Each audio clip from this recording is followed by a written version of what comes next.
السوريات وجميع نساء العالم بمناسبة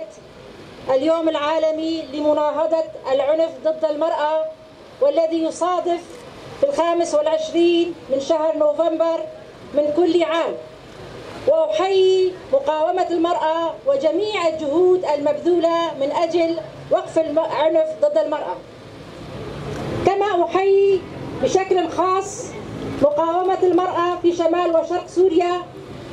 وأحيي تضحياتها، وفي شخصية الشهيدة هفرين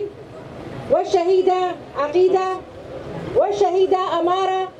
أستذكر جميع النساء والشهيدات المقاومات وأنحني إجلالا وإكراما أمام تضحياتهن. المرأة يعيش مقاومة يفجر ونهاجي لسرنافة بكهاتي سورياني أم هبالا فيا حبيب دعوتكن بلا كرم بكن اتكتيو علي أثتو وقميشامه أعنفيو لقبال دي أثتو دنيشي حامرة وربوني رابي